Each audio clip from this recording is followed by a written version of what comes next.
নমস্কার, তোমাদের প্রত্যেককে ওয়েলকাম জানাই আমাদের এই নতুন সেশনে। তো ডাব্লিউবিসিএস 2024 যারা পরীক্ষার্থী রয়েছে তোমাদের জন্য আজকের এই ভিডিও। ইতিমধ্যে থাম্বনেল দেখে তোমরা বুঝতে পেরেছো কি আমরা কি আলোচনা করতে চলেছি। তো আজকের এই যে আলোচনাটি, আজকের এই যে সেশনটি, এখানে আমি মেনলি ভাগ করেছি, তোমাদের দেখিয়ে দেবো তিনটে পার্টে, যেটা হচ্ছে ডাব্লিউবিসিএস 2024 রিলেটেড। তো এই ডাব্লিউবিসিএস 2024 রিলেটেড যে থাম্বনেল দেখে বুঝেছো তোমরা কি আলোচনা করবো। এখানে এই তিনটে বিষয়ের উপর মেনলি আলোচনা করা হবে, তোমরা দেখতে পাচ্ছ স্ক্রিনে। তো তিনটে বিষয় কি কি, একটা হচ্ছে আমি কি ডাব্লিউবিসিএস দিতে পারবো এই প্রশ্নটা, আর সেকেন্ড হচ্ছে scheme and syllabus, and third হচ্ছে নতুন প্যাটার্ন বা নিউ প্যাটার্ন কি হতে চলেছে বা কি বিস্তারিত বিষয়। তো এই সম্পর্কে ডাব্লিউবিসিএস 2024 কমপ্লিট ডিটেলস আলোচনা থাকছে। তো অবশ্যই সকলে তোমরা প্রথম থেকে শেষ পর্যন্ত ভিডিওটা ওয়াচ করবে। চলো আমরা শুরু করি আমাদের সেশনটি। তো এখানে প্রথমে আমরা যে বিষয়টার উপর আলোকপাত করব সেটি হলো আমি কি ডাব্লিউবিসিএস দিতে পারবো, ঠিক আছে, এই প্রশ্নটার দ্বারা। তো এই প্রশ্নটা দিয়েই আমরা শুরু করব, দিতে পারবো কি পারবো না। ওকে, তো আসল বিষয়টা কি এখানে আমরা জানতে চলেছি যে ডাব্লিউবিসিএস দিতে গেলে তোমাকে কি কি থাকা জরুরি। ওকে, অর্থাৎ মেন ক্রাইটেরিয়াগুলো কি কি রয়েছে সেটা তোমাদের জানতে হবে। তো চলো আমরা দেখে নিই যে মেন ক্রাইটেরিয়া কি কি রয়েছে, যে তুমি একজন পরীক্ষার্থী হিসাবে কি দিতে পারবে ওয়েস্ট বেঙ্গল সিভিল সার্ভিস পরীক্ষা, তার জন্য কি কি লাগবে। তো বলা হচ্ছে প্রথমেই প্রার্থীকে অবশ্যই ভারতের নাগরিক হতে হবে। কি হতে হবে? Indian citizen. সেটা জন্মগত হতে পারে, বাই বার্থ বা বাই রেজিস্ট্রেশন হতে পারে, যে কোনো একটি হলেই হবে। অর্থাৎ ভারতের নাগরিক তোমাকে হতেই হচ্ছে। সেকেন্ডলি যেটা তোমাকে জানতে হবে সেটা হচ্ছে বাংলা লিখতে, পড়তে এবং বলতে তোমাকে সক্ষম হতে হবে, একজন অ্যাক্টিভ পার্সন হতে হবে। বাট এই বিষয়টা তাদের ক্ষেত্রে প্রযোজ্য নয় যারা নেপালি ক্যাটাগরি অন্তর্ভুক্ত। ওকে, নেক্সট আমরা যেটা আলোচনা করব সব থেকে ভাইটাল টপিক, এটা নিয়ে তো আমাকে বহু পরীক্ষার্থী, বহু স্টুডেন্ট বহুবার কিন্তু কমেন্ট করেছে, জিজ্ঞেস করেছে এই বিষয়টার উপরে কি না স্যার, এই একজন পরীক্ষার্থীকে অবশ্যই স্নাতক পাস করে থাকতে হবে, অর্থাৎ তার এডুকেশনাল কোয়ালিফিকেশন কি হবে, মাধ্যমিক, উচ্চ মাধ্যমিক, ইউপিএসসি লেভেলের, মানে এমএসসি, গ্রাজুয়েশন, না কোনটা হতে হবে। তো এখানে সিম্পল বলা রয়েছে, অফিসিয়াল যদি আপডেট দেখি আমরা, শুধুমাত্র একজন ব্যক্তিকে গ্র্যাজুয়েট হতে হবে যে কোনো স্বীকৃত কেন্দ্র এবং রাজ্য সরকারের বিশ্ববিদ্যালয় থেকে। অর্থাৎ শুধুমাত্র গ্র্যাজুয়েট হতে হবে, অনার্স পাস কিছু ম্যাটার নয়, কত পার্সেন্টেজ মার্ক পেয়েছে কিছু ম্যাটার নয়, শুধুমাত্র গ্র্যাজুয়েট পাস করে থাকলেই তোমরা এখানে আবেদন করতে পারবে। স্নাতক পাস করে থাকলেই হবে, অনার্স দরকার নেই, পাশে পড়লেও হবে। আর একটা বিষয় তোমাদের জিজ্ঞেস করো, যে প্রশ্নটা আমি এখানে একদম বিষয়টা খোলসা করে দিচ্ছি, যে ফাইনাল ইয়ারে স্টুডেন্টরা কি বসতে পারবে। দেখো, এই বিষয়টার অ্যান্সার হচ্ছে একদমই না। কিন্তু তোমরা অনেকে বলবে যে বসতে পারবে, ঠিক আছে, তোমরা বসতে পারবে, পারবে না তোমাদের মতো করে করো, কিন্তু আমি যেটা তোমাদের বলছি একদম অফিসিয়াল আপডেট, অফিসিয়াল তথ্য, সেটা একটু শুনে নিও। স্নাতক হতে হবে এবং ফর্ম ফিল আপের যে লাস্ট ডেট রয়েছে ওই ডেটের মধ্যে তোমাকে ডিগ্রিটা কমপ্লিট করতে হবে। হ্যাঁ, তুমি ফর্ম ফিল আপ করছো, তখন তোমার হয়নি, বাট তোমার 1 মাসের মধ্যে হয়ে যাবে কমপ্লিট, তাহলে ঠিক আছে, দ্যাটস ফাইন। বাট তোমাকে কমপ্লিট হতে হবে, ইউ আর এ গ্র্যাজুয়েট, একজন গ্র্যাজুয়েট হলেই তবে তুমি পারবে, ঠিক আছে, আদার দ্যাটস নট। নেক্সট আমরা যেটা দেখবো, নেক্সট হচ্ছে এজটা কত লাগবে, বয়স, মানে সব থেকে আর একটা দিক যদি বলি বয়স। তো বয়সের অনেকগুলো জায়গা রয়েছে। তো মেনলি আমাদের ডাব্লিউবিসিএস এর 4টে পোস্ট রয়েছে, group A B C D করে। তো বিভিন্ন পোস্টের জন্য বিভিন্ন বয়স হয়, সেটা তোমাদের সামনে এখন আমি দেখাচ্ছি। তো প্রথমে ন্যূনতম যে বয়স সীমা, অর্থাৎ ম্যাক্সিমাম ন্যূনতম যে বয়স সীমা, সেটা কত লাগবে। তো বলা হচ্ছে গ্রুপ এ থেকে গ্রুপ সি পর্যন্ত, মানে গ্রুপ এ এবং গ্রুপ সির জন্য, গ্রুপ এ এবং গ্রুপ সির জন্য ন্যূনতম 21 বছর অবশ্যই হতে হবে। গ্রুপ বি 20 বছর হলেই হবে, শুধুমাত্র পুলিশ সার্ভিস যেটা রয়েছে, গ্রুপ বি পোস্ট আমরা জানি পুলিশ সার্ভিসের জন্য, ঠিক আছে। আচ্ছা, নেক্সট যেটা ডি, গ্রুপ ডি পোস্ট, এটা ডাব্লিউবিসিএস এর গ্রুপ ডি, ঠিক আছে, ন্যূনতম 21 বছর হতে হবে, তবেই তুমি আবেদন করার জন্য যোগ্য 2024 এর নিয়ম অনুযায়ী। নেক্সট আমরা দেখবো ডাব্লিউবিসিএস এর জন্য সর্বোচ্চ বয়স সীমা কত, সব থেকে বেশি বয়স কত হলে আমি বসতে পারবো। গ্রুপ এ এবং সির জন্য 36 বছর হতে হবে ম্যাক্সিমাম, তার বেশি হলে চলবে না।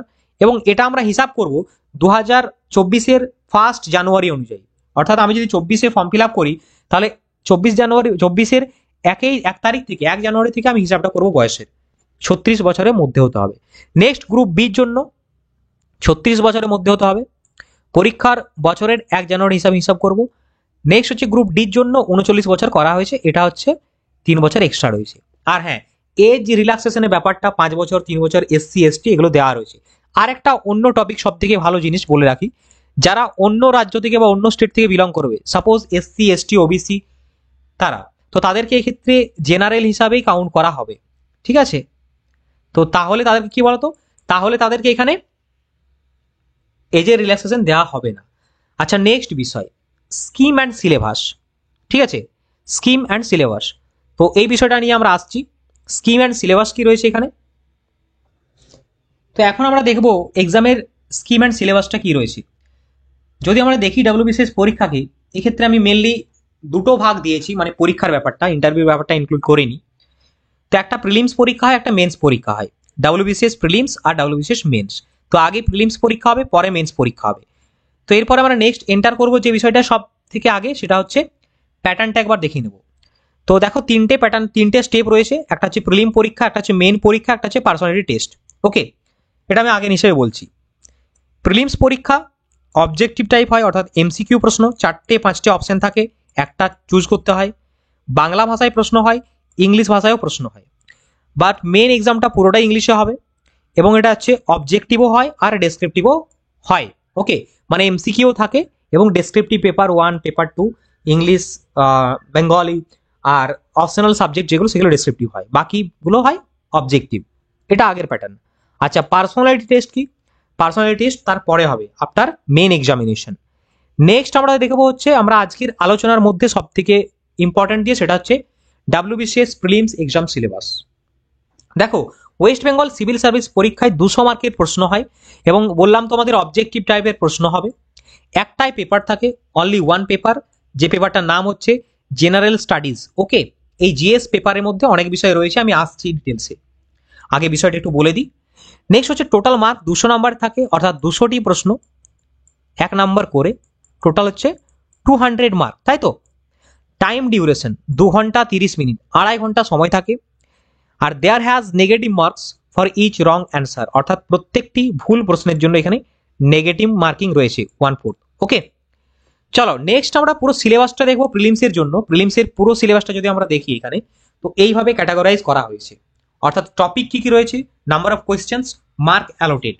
দেখো, প্রথমেই রয়েছে ইংলিশ, ইংলিশ কম্পোজিশন, এখানে ভোকাবুলারি, ইংলিশ, গ্রামার সমস্ত কিছু থাকছে। ওকে, 25টি প্রশ্ন থাকবে 25 মার্কের। General science, biology, physical science, life science, chemistry, সমস্ত বিষয় এখানে থাকছে, 25 কোয়েশ্চেন, 25 মার্ক।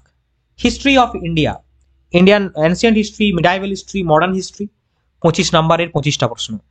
আরও স্পেশাল করে বলা হয়েছে ইন্ডিয়ান ন্যাশনাল মুভমেন্ট, মানে স্বাধীনতা সংগ্রামের উপর বিশেষ করে জোর দেওয়া হয়েছে, 25টি প্রশ্ন থাকবে 25 মার্কের।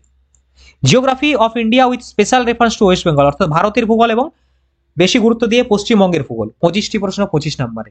ইন্ডিয়ান পলিটি এবং ইন্ডিয়ান ইকোনমি, ভারতের অর্থনীতি এবং রাষ্ট্রনীতি, 25 মার্কের 25টি প্রশ্ন। জেনারেল মেন্টাল অ্যাবিলিটি অর্থাৎ রিজনিং, 25টি থাকবে 25 মার্কের। নেক্সট দেখো, current event of national and international importance, খুবই ইম্পর্টেন্ট, 25টি প্রশ্ন থাকবে, অর্থাৎ কারেন্ট অ্যাফেয়ার্স থেকে। মোট 200টি প্রশ্ন 200 মার্কের। সো এই হচ্ছে প্রিলিমসের টোটাল সিলেবাস, এই হচ্ছে প্রিলিমস পরীক্ষার টোটাল সিলেবাস। আচ্ছা, আর একটা বিষয় বলে দিই তোমাদের, এখানে ফর্ম ফিল আপের জন্য টাকাটা কত লাগবে আমি বলে দিই, 210 টাকা লাগবে। SC ST টাকা লাগবে না, বাকি ক্যাটাগরিদের জন্য টাকা লাগবে। নেক্সট তোমাদের বলবো এখন আমি নতুন প্যাটার্নটা কি রয়েছে, 2024-এর নিউ এক্সাম প্যাটার্ন কি। তো তোমাদের একটা কথা বলে দিই, 2023-এই একটা আলোচ্য বিষয় আমাদের সামনে উপস্থাপিত হয়েছিল। কি আলোচ্য বিষয় স্যার? না, আলোচ্য বিষয়টা এই ছিল যে WBCS পরীক্ষার সিলেবাস সর্বভারতীয় সিভিল সার্ভিস পরীক্ষার সমতুল্য হওয়ার জন্য একটা প্রক্রিয়াকরণ চলছিল, এবং সেটার জন্য ইতিমধ্যে কিন্তু একটা অফিসিয়াল ছাড়পত্র নবান্ন থেকে পেয়েছিল, এবং ফাইনালি সেটা কলকাতা গ্যাজেটের মাধ্যমে অফিসিয়াল যে নোটিফিকেশন সেটাও কিন্তু আউট করা হয়েছিল একটা বুকলেট আকারে। বাট সেই যে বুকলেট আকারে গ্যাজেটটা প্রকাশিত হলো, সেটার ইমপ্লিমেন্টেশনের জন্য West Bengal public service commission যে WBCS এক্সাম কন্ডাক্ট করায়, সেই ক্ষেত্রে এখনো ছাড়পত্র বা সিলমোহর লাগেনি।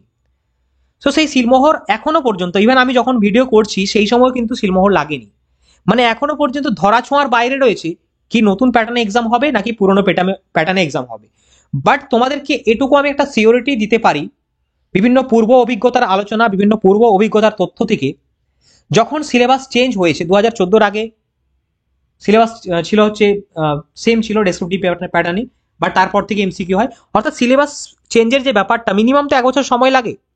2024-এর যদি নোটিফিকেশন আমার যখনই আসুক, সে বিষয়ে আমার একটা রিলেটেড স্পেশাল ভিডিও রয়েছে, কবে ফর্ম ফিল আপ হতে পারে, পরীক্ষা কবে হতে পারে। তো তোমরা আমি কমেন্ট বক্সে পিন করে দেবো, সেখানে দেখে নিও। তো সেটার জন্য কিন্তু একটা সময় অনুযায়ী সেই নোটিফিকেশনটা পিএসসির মাধ্যমে কিন্তু বার করতে হতো, মানে আউট করতে হবে যে সিলেবাস চেঞ্জ হচ্ছে, এই ধাপে এইভাবে পরীক্ষা হবে। বাট সেটা স্টিল এখনো হয়নি। মানে আমরা এটা ধরে নিয়েই প্রিপারেশনকে আমাদের এগোবো, বা এটা ধরে নিয়ে আমরা স্টাডি করব যে এখনো কিন্তু 2024-এ এমসিকিউ বেসিস প্রিলিমস পরীক্ষাটা মানে পুরোনো প্যাটার্নে কিন্তু এক্সাম হবে। অর্থাৎ প্যাটার্ন কিন্তু চেঞ্জ হচ্ছে না, প্যাটার্নের কোনো পরিবর্তন হচ্ছে না। এটাই কিন্তু সব থেকে বড় একটা জায়গা ছিল অনেক পরীক্ষার্থীর। তো তোমরা নিশ্চিন্তে পুরোনো প্যাটার্ন যে ছিল, অর্থাৎ প্রিলিমসের জন্য এমসিকিউ, বাকি যেটা মেন্স ছিল থিওরি, ঠিক সেইভাবে তোমরা প্রিপারেশনকে নিয়ে যাও 2024-এর জন্য। তো এই হচ্ছে আমার আলোচ্য বিষয়। 3টে পার্টে তোমাদের রেখেছিলাম, 3টে পার্টে আলোচনা করলাম। লাস্টে আমি তোমাদের একটা বিষয় বলবো, তোমাদের যদি আরো অন্যান্য বিষয় বলতে যেরকম ডাব্লিউবিসিএস বুক রিলেটেড ভিডিওস বা পোস্ট রিলেটেড ভিডিওস বা অন্য আদার ভিডিও, ঠিক আছে, যে কোনো সাবজেক্ট রিলেটেড ভিডিও তোমরা যদি চাও অবশ্যই কমেন্ট সেকশনে কমেন্ট করে জানাবে। আর হ্যাঁ, ফাইনালি যদি আমার এই আলোচনাটা ভালো লেগেছে, তোমাদেরকে আমি জেনুইনলি বলবো প্রত্যেকে লাইক কমেন্ট শেয়ার করো। আর চ্যানেলটিতে নতুন হয়ে তাহলে সাবস্ক্রাইব করে অল নোটিফিকেশনটা অন করে রেখো। আর আমাদের টেলিগ্রাম গ্রুপ রয়েছে, টেলিগ্রাম গ্রুপে যুক্ত হয়ে যাও। ঠিক পরবর্তী ভিডিওতে এরকম গুরুত্বপূর্ণ ইম্পর্টেন্ট আলোচনা নিয়ে থাকছে। তো অবশ্যই সকলে ভালো থেকো, সুস্থ থেকো। বন্দে মাতরম, জয় হিন্দ।